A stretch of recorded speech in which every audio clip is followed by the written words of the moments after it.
Hi all, ಎಲ್ರಿಗೂ ನಮಸ್ಕಾರ. ಯಾವುದೇ ಪ್ರಿಸರ್ವೇಟಿವ್ ಅಥವಾ ಕೆಮಿಕಲ್ನ ಬಳಸದೆ ಮನೆಯಲ್ಲಿನೇ ಮೆಣಸಿನ್ಕಾಯಿ ಪುಡಿ ಅಂದರೆ ಚಿಲ್ಲಿ ಪೌಡರ್ನ ಆರಾಮಾಗಿ ರೆಡಿ ಮಾಡ್ಕೋಬೋದು. ಆ್ಯಂಡ್ ಇದನ್ನು ವರ್ಷಗಟ್ಟಲೆ ಇಟ್ಟರೂ ಕೂಡ ಕೆಡೋದಿಲ್ಲ, ಅಷ್ಟು ಚೆನ್ನಾಗಿರುತ್ತೆ. ಬನ್ನಿ ನೋಡೋಣ ಮನೆಯಲ್ಲೇ ಚಿಲ್ಲಿ ಪೌಡರ್ನ ಹೇಗೆ ರೆಡಿ ಮಾಡ್ಕೊಳ್ಳೋದು ಅಂತ.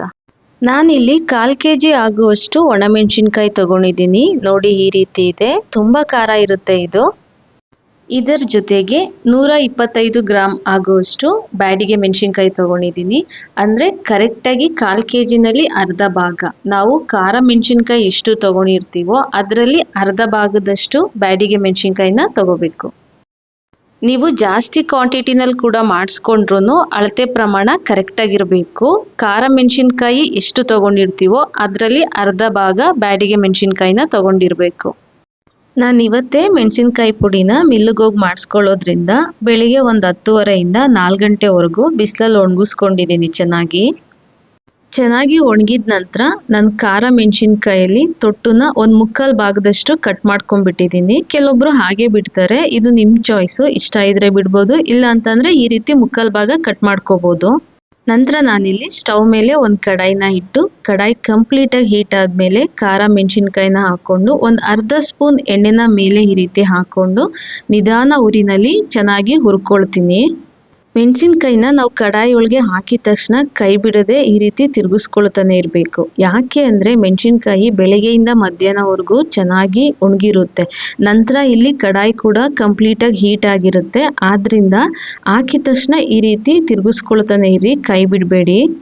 ಲೋ ಫ್ಲೇಮಲ್ಲಿ ಒಂದು 3 ನಿಮಿಷ ಫ್ರೈ ಮಾಡಿಕೊಂಡ್ರೆ ನೀಟಾಗಿ ರೆಡಿ ಆಗಿಬಿಡುತ್ತೆ. ಸ್ವಲ್ಪ ಕಲರ್ ಚೇಂಜ್ ಆಗುತ್ತೆ, ಕಪ್ಪುಗೆ ಅಬ್ಸರ್ವ್ ಮಾಡ್ಕೊಳ್ಳಿ.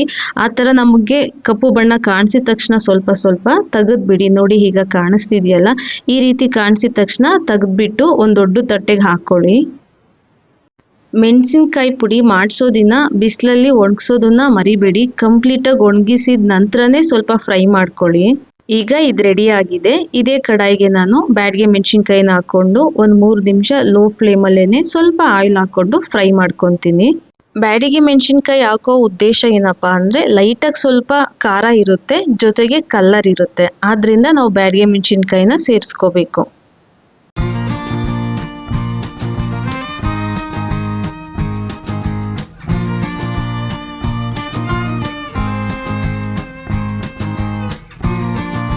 ನೋಡಿ, ಈಗ ಇದ್ರ ಬಣ್ಣ ಕೂಡ ಲೈಟಾಗಿ ಚೇಂಜ್ ಆಗ್ತಾ ಇದೆ. ಕೈ ಬಿಡದೆ ಇದೇ ರೀತಿ ತಿರುಗಿಸ್ಕೊಳ್ತಾ ಇರಿ.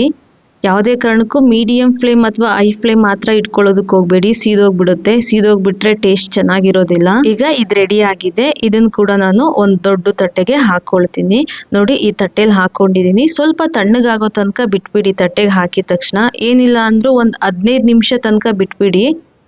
ನೀವು ತಟ್ಟೆಗೆ ಹಾಕಿದ ತಕ್ಷಣ ಒಂದು 5 ನಿಮಿಷ ಆದಮೇಲೆ ನೋಡಿದ್ರೆ ಸ್ವಲ್ಪ ಮೆತ್ತಗಾಗಿರುತ್ತೆ ಅಂತ ಫೀಲ್ ಆಗುತ್ತೆ.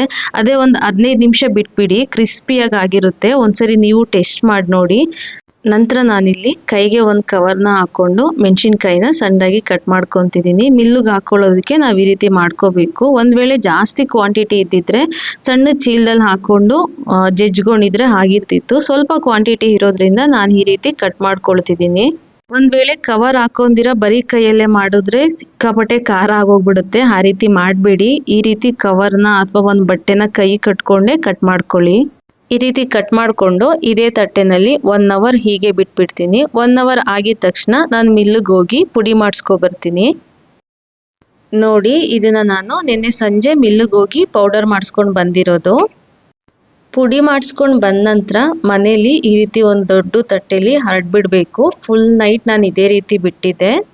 ಆ್ಯಂಡ್ ಮಾರ್ನಿಂಗ್ ಜರಡಿ ಇಟ್ಕೊಂಡಿದ್ದೀನಿ. ಆ್ಯಂಡ್ ಸೈಡಲ್ಲಿರೋ ಬೌಲಲ್ಲಿರೋದು ನಾವು ಜರಡಿ ಹಿಡಿದಾಗ ಬಂದಿರೋದು ಅದೇನಿಲ್ಲ, ಮೆಣಸಿನ್ಕಾಯಿ ಸ್ವಲ್ಪ ರಫಾಗಿ ಬಂದಿರುತ್ತಲ್ಲ, ಸಿಪ್ಪೆ ಮತ್ತು ಬೀಜಗಳು, ಅದು ಅಷ್ಟೇ. ಅದನ್ನು ನಾವು ರಸಂ ಮಾಡಬೇಕಾದ್ರೆ ಅಥವಾ ಏನಾದರೂ ರುಬ್ಕೋಬೇಕಾದ್ರೆ ಮಸಾಲೆ ಐಟಮು ಖಾರ ಬೇಕು ಅಂದರೆ ಅವಾಗ ಯೂಸ್ ಮಾಡ್ಕೋಬೋದು. ಬಿಸಾಡೋದೇನು ಬೇಡ ಅದು. ಇದನ್ನು ನಾನೀಗ ಒಂದು ಸ್ಟೀಲ್ ಡಬ್ಬಕ್ಕೆ ಹಾಕಿ ಸ್ಟೋರ್ ಮಾಡಿ ಇಟ್ಕೊತೀನಿ. ನೀವು ಒಂದ್ಸರಿ ಟ್ರೈ ಮಾಡಿ ಹೇಗೆ ಬಂದಿದೆ ಅಂತ ನನಗೆ ಕಮೆಂಟ್ ಮುಖಾಂತರ ತಿಳಿಸ್ಕೊಡಿ. ಹಾಗೆ ಈ ವಿಡಿಯೋನ ನನ್ನ ಚಾನಲ್ನ ಸಬ್ಸ್ಕ್ರೈಬ್ ಮಾಡ್ದಿರಾ ನೀವು ವಾಚ್ ಮಾಡ್ತಿದ್ರೆ ದಯವಿಟ್ಟು ಸಬ್ಸ್ಕ್ರೈಬ್ ಮಾಡಿಕೊಂಡು ಸಪೋರ್ಟ್ ಮಾಡಿ ಅಂತ ಕೇಳ್ಕೊತೀನಿ. ನಾನು ಮತ್ತೆ ಭೇಟಿ ಮಾಡ್ತೀನಿ ಮತ್ತೊಂದು ವಿಡಿಯೋದಲ್ಲಿ. And thanks for watching my video.